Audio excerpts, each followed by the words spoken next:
साल I think, क्योंकि इससे पहले जो 3 साल से पहले है, मेरा लाइफ बहुत सिंपल था।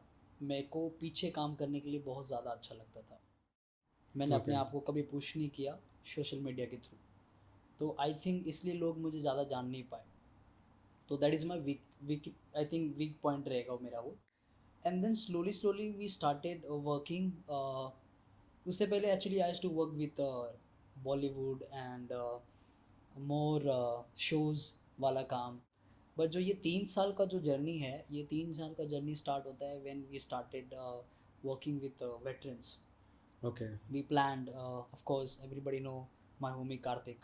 So we planned कि हम लोग कुछ करते हैं। एंड और उससे पहले ना एक सीखने वाला जो होता है वो मर गया था। अच्छा। चाह जो होती है सीखने की, सो वो मर गई थी। क्योंकि we used to just work in Bollywood, we just work for the money. वहाँ पे एक जो हमारा चीज़ था जो हमें करना था वो मिस हो गया था। तो जब भी हमारा मन ऐसा हो गया कि हम लोग कहीं तो कुछ मतलब मिस कर रहे हैं चीज़ों में। और ये जर्नी में मेरा सबसे बड़ा हाथ कार्तिक ही है। क्योंकि हम लोग हमेशा साथ में रहे, हमेशा साथ में सीखा है। और तो हम लोगों ने डिसाइड किया let's do it and then we started. और जैसे ही हम लोग ने ट्रेनिंग स्टार्ट किया, okay, इस स्टाइल से, we used to watch videos. So YouTube से तो थोड़ा थोड़ा समझ में था, बट कहीं था कुछ मिसिंग सा लग रहा था। And then Das came. And हम लोग पहले से अच्छे दोस्त, मतलब पहले से जानते एक दूसरे को। हम लोगों ने कॉम्पिटिशन्स किए हुए हैं ठाकुर कॉलेज में उनके साथ ही। तो तब से हम लोग एक दूसरे को जानते। Then he came and he said, literally हम लोग को एक्चुअली गाली देके बोला कि तुम लोग कहाँ थे, क्या कर रहे हो, तुम कैसे गायब हो गए, तुम लोग कितना अच्छा करते थे। एंड तो वो टाइम है जहाँ पे दास ने हम लोग को बहुत इंस्पायर किया, कि भाई तुम लोग बहुत कुछ कर सकते हो। And then we decided let's do something. And then we plan कि लेट्स मेक अ ग्रुप। और हम लोग कंपटीशन में उतरेगा, जो होगा देख लेंगे। जो मेरा ग्रोथ है, जो हम जिस पे बात कर रहे हैं, मेरा ग्रोथ नहीं होता अगर हमारे बीच में छोटी मोटी नोक झोंक नहीं होती और हम अलग नहीं होते। तो मैं शायद से इतना ग्रोथ नहीं कर पाता। तो I think I am talking about very positive. जो अपने जब छोटा मोटा हर्ट करते हैं ना, और उसके बाद जब तुम निकलते हो ना कुछ करने के लिए, तो बहुत बड़ा करते हो। तो मेरे लिए बहुत अच्छा चीज़ है। तो मेरे लिए सीखने वाली चीज़ है जब हमारे बीच में जो भी हुआ, ग्रुप अलग हुआ। और निकलने के बाद, क्योंकि जब मैं उनके साथ था ना, तो मुझे एक सहारा था कि मेरे साथ ये लोग खड़े हैं, कुछ ना कुछ तो करेंगे। बट जब अलग हुए, बातचीत करके हम लोग अलग हुए, निकले। जब मैं अकेला खड़ा हुआ और मेरे को रास्ता दिख रहा है, अभी मेरे को यहाँ जाना है, तब मेरे को समझ में आया कि तेरे को कितना हार्ड वर्क करना है, कितनी मेहनत करनी है। इतना इजी नहीं है। कोई तेरे को पुश करने वाला नहीं है, तेरा हाथ पकड़ के कोई लेके जाने वाला नहीं है। पहले सब थे, जितने भी क्रू मेंबर्स है वो थे, स्पेशली कार्तिक था। बट जब अलग हुआ तो फिर कुछ नहीं, मतलब तू अकेला है। तो तेरा रास्ता है, तुझे खुद को चलना है, तेरे को कोई चलाने नहीं आएगा। तो ये हमें लाइफ में सीखना है। जितना अकेला उड़ोगे उतने तुम्हारे विंग स्ट्रांग होंगे और तुम लंबा उड़ पाओगे, क्योंकि तुम किसी के भरोसे नहीं हो। बट अगर, और उनका मैं actually this is the right time to say thanks to him. I want say thank you like Mayur sir, I want say thank you. I want say thank you Raja sir, I want say thank Umesh sir, और जितने भी मेरे journey में आए हैं, specially Kartik. I want just say thank you to you guys. So, है ना। Important point man. मैं एक्चुअली हरियाणा से बिलोंग करता हूँ। ओके। सो मैं हरियाणा से बिलोंग करता हूँ। एंड मैं बहुत मिडिल क्लास फैमिली से बिलोंग करता हूँ। तो मेरे पापा सिर्फ मेरे घर में काम करते थे। और तो वहाँ पे ऐसा टाइम आया जहाँ पे मतलब कुछ हो नहीं सकता। तो मेरी पापा की जो बड़ी बहन है, सी सेड कि भाई तुम इधर आओ, I will help you out for work and you can do something, ऐसा। और मैं आई थिंक वो टाइम पे फिफ्थ का एग्ज़ाम दिया था, सिर्फ 5वीं क्लास का एग्ज़ाम दिया। वो टाइम पे मेरे को अभी भी याद है, मैं वो कभी नहीं भूलता। 5वीं क्लास का एग्ज़ाम दिया और मैं मतलब रिज़ल्ट आने वाला था। वो टाइम पे आई डोंट थिंक सो मेरे को कुछ समझता रहेगा कि मैच्योर्डनेस कि क्या होगा फ्यूचर में वगैरह वगैरह, ऐसा कुछ थॉट प्रोसेस नहीं था। तो वहाँ से हम निकले तो पापा बोले निकलेंगे, और जब हम आए तो भी मेरे को याद है कुछ हम लोग का टिकट भी नहीं निकाल पाए थे पापा, मतलब ऐसा कंडीशन था। तो हम लोग यहाँ आए, बॉलीवुड में स्टार्ट किया। लेकिन वो टाइम पे ना एक बहुत, मतलब ये सालों से चलता तो आ रहा है एक्चुअल नहीं होना चाहिए बट होता है।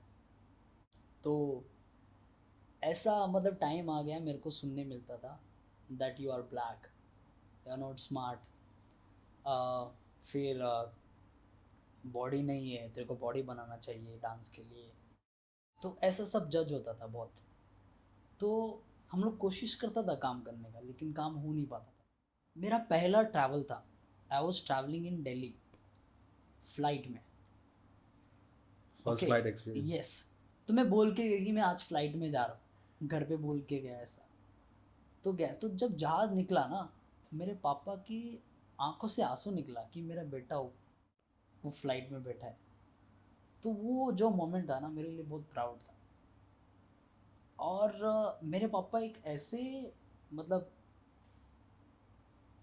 इंस्पिरेशन थे मेरे लिए, क्योंकि वो बहुत हार्ड वर्किंग थे। जो मेरे को पैसे अभी मिल रहे हैं ना, उनको सालों कर कर के मैं जो इतना एक दिन में कमा लेता हूँ, वो सालों में भी नहीं कमा सकते। लेकिन फिर भी वो कभी मेहनत करने से रुके नहीं, डिफरेंट वे में। जैसे कि I am not saying dance, dance तो मुझे आता था, और जो मेरा डांस था वो अलग था वो टाइम पे, वेरी डिफरेंट स्टाइल्स।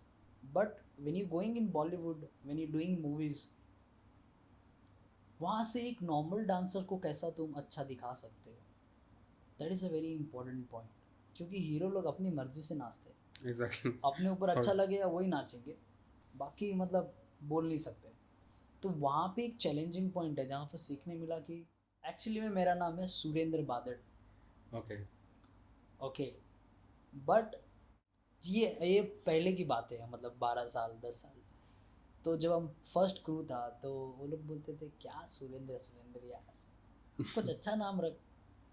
तो मेरा एक दोस्त है प्रमोद, उसने बोला कि तू, क्योंकि वो फुटबॉल खेलता था, और वो टाइम पे मैं एकॉन का बहुत बड़ा फ़ैन था। ओके। तो मैं इंग्लिश गाने सुनता था VH1 पे, उनको सुन के रट्टा मारता था। तो सब लोग बोलते थे सुना सुना। तो कुछ कुछ लोग एकॉन ही बोलने लग गए मेरे को। फिर उन्होंने बोला कि चल हम तेरा नामकरण करते हैं। तो फिर मेरे दोस्त ने बोला कि तू एलेक्स नाम अच्छा रख। और वो टाइम पे मैं क्रिस ब्राउन का बहुत बड़ा फ़ैन था, ऑफ कोर्स अभी भी हूँ। तो मैंने सरनेम क्या रखा अभी, एलेक्स बादल इज लुक वेरी ऑकवर्ड, है ना, जब भी तुम सुनोगे तो ऐसा मतलब बनावटी लगता है। वेटरन्स इज़ वेरी स्पेशल, नाम जो मेरे लाइफ में है, और आई थिंक रहेगा। क्योंकि वेटरन्स नहीं होता ना, तो शायद से मैं आज यहाँ नहीं बैठा होता और हम आपस में बात नहीं करी होती। तो it's a very big and important name in my life. Veterans ने बहुत मदद किया मेरे को, क्योंकि वही एक था जहाँ पे मैं गिरा हुआ था, मतलब अपनी लाइफ में जहाँ डाउन वाला टाइम था मेरा। अगर वो शायद से वो लोग नहीं होते, वो लोग मेरे को सपोर्ट नहीं करते लर्निंग में, या फिर जो भी हमने किया साथ में मिलके, तो शायद से मैं आज यहाँ नहीं बैठा होता। तो मेरी लाइफ में बहुत इंपॉर्टेंट पार्ट है उनका। और सबका अलग अलग जर्नी है, मतलब बहुत फ़न टाइम है। मतलब मैंने शायद से ज़िंदगी में काम में इतने मज़े किए रहेंगे जितना उनके साथ किया है।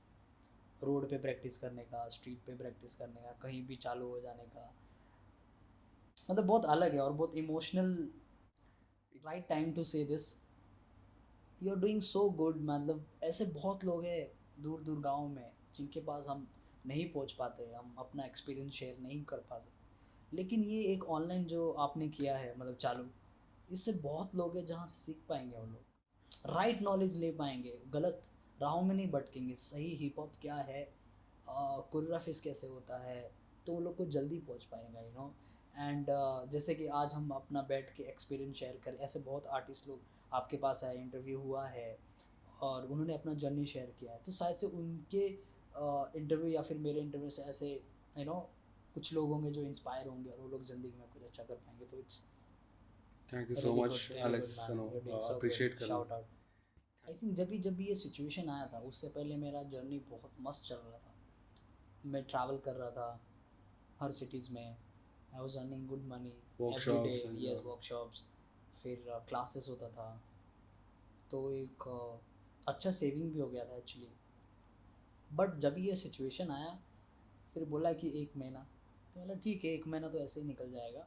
और मैं उससे पहले ही 10-15 दिन पहले मैंने एक डिसीजन लिया था. ज़िंदगी में पहली बार मैं जब से काम स्टार्ट किया मैंने कभी हॉलीडे नहीं लिया. एक होता है, एक आर्टिस्ट हमेशा सोचता है कि मैं छुट्टी लो जाऊँ फ्रेश होके and then I start my work, ऐसा मेंटेलिटी है. जितने मेरे दोस्त लोग हैं उनसे भी ऐसे सुनता हूँ. बट मैंने कभी ऐसा सोचा नहीं था और मैंने एक डिसीजन लिया था कि मैं 10-15 दिन के लिए या फिर एक हफ्ते के लिए छुट्टी लेता हूँ. आई गो समवेयर, घूमूंगा फिरूंगा या फिर मेरी फैमिली के साथ स्पेंड करूँगा टाइम. और वो ऐसा आया कि सीधा 1 महीना. मतलब ठीक है यार, मैं तो सोचा ही था कि होगा 1 महीने से 2 महीना, 2 से 3, 4, 5, ऑलमोस्ट 1.5 या फिर एक साल 3-4 महीना हो गया है और ये टाइम चल ही रहा है, मतलब जा ही नहीं रहा है. बट इस टाइम के बीच में मेरा आई थिंक जो पास्ट वाला जो जर्नी है वो बहुत ऑलरेडी डिफ़िकल्ट रह चुका है. For me this situation is very small. मैं 8 महीना, एक टाइम था जहाँ पे मेरे पास काम नहीं था. मैं सिर्फ घर पे बैठा था. तो मेरे ना तो मैं पैसे ज़्यादा कमा सकता हूँ ना मैं ट्रैवल कर सकता हूँ. मेरे पास ऑप्शन ही नहीं है. घर हूँ, घर में बैठा हूँ और क्या करूँ मतलब. तो मैंने वो ग्रोथ में टाइम दिया अपने आप को. तो मैंने आई थिंक मेरे लिए अच्छा टाइम हुआ कि मेरे को टाइम मिला. ये जो सिचुएशन आया मेरे लिए अच्छा है. और अपने आप को टाइम दिया. मेरी फैमिली के साथ मैंने बहुत अच्छा टाइम स्पेंड किया जो बहुत टाइम के बाद किया, क्योंकि रात दिन हम बाहर ही रहते हैं. तो मैंने फैमिली के साथ अच्छा टाइम स्पेंड किया. और दूसरा, मैंने अपना ग्रोथ बहुत अच्छा किया. Before this I used to do, मेरा गोल यही है कि I want to be a like best teacher in this world. मैं जहाँ भी जाऊँ, मतलब जो मैं सिखाऊँ वो लोगों के लिए बहुत इंस्पायरिंग हो, उनके फ़ायदे के लिए. I want to travel a lot. मतलब मेरे को सिर्फ ट्रैवल करना है, सिखाते रहना है. जो वर्कशॉप वाला लाइफ है it's really good. Okay, same time जो मेरा यूट्यूब है मुझे उसको बहुत नेक्स्ट लेवल पे जाके रखना है, जो मेरा पर्सनली जो मेरा इच्छा है. और I want to be of course, जो मेरा एक्सपीरियंस जो मैंने सीखा है, तो आई थिंक 3 और 4 पॉइंट रहेंगे जहाँ मैं एकदम क्लियरली बोल रहा हूँ. और उनको ध्यान में रख के अगर ये चले जो मेरे लाइफ का एक्सपीरियंस है, तो आई थिंक वो लोग इतना मार नहीं खाएंगे और आई थिंक वो लोग का जल्दी ग्रोथ होएगा. पहला चीज़ है, उनको हमेशा सीखने वाला एटीट्यूड रखना है. या तो आपके बड़े लेवल पे कोई कोरियोग्राफर है, कोई छोटा है जो हमसे जूनियर है, but same time it's very strong. और कहीं भी, जैसे कि अपने एक्चुअली आई थिंक बाहर भी होता रहेगा, दूसरे देशों में भी होता रहेगा, बट स्पेशली अपनी इंडिया में, जैसे कि मैं जब भी ट्रैवल करता हूँ ऐसे बहुत सारे सिटीज़ है जहाँ पे मैं वर्कशॉप करने जाता हूँ, तो सुनता हूँ ऑर्गेनाइज़र के मुंह से कि सर उधर के बच्चे लोग नहीं आए क्योंकि उनको ईगो है हमसे, या फिर उनको ईगो है हमसे. ये थोड़ा अलग पॉइंट हो रहा है but I just want to mention. तो ईगो क्लैश बहुत होता है. आई थिंक वो नहीं होना चाहिए. अगर वो नहीं होएगा ना तो हमारा ग्रोथ बहुत अच्छा होएगा. सो वही बोल रहे हो कि मतलब एक जब बंदे की वजह से, हम्म एक बंदे की वजह से हो रहा है. जो ऑर्गेनाइजर है उसकी वजह से हो रहा है. उसकी क्लासेस के बच्चे लोग आ नहीं पा रहे और ग्रोथ नहीं कर पा रहे. सो ईगो साइड में रख के काम करना बहुत ज़रूरी है. बहुत ज़रूरी है. तो that is a very important work for all the organisers. जितने भी लोग ये देख रहे हैं, आई थिंक मैं उनको रिक्वेस्ट करना चाहूँगा कि आप लोग ये सब ना करें, क्योंकि आपकी वजह से ऐसे बहुत सारे बच्चे हैं जिनको सीखने का मन है, वो आना चाहते हैं लेकिन आ नहीं पाते, और उनका ग्रोथ, उनका फैमिली का ग्रोथ नहीं हो पाता. तो आई थिंक ये बात ध्यान में रखना चाहिए. तो the first point is you have to always focus on learning, learning. which is very important point. If you miss this point, you are nothing. Second thing, always, मतलब कोई तुमको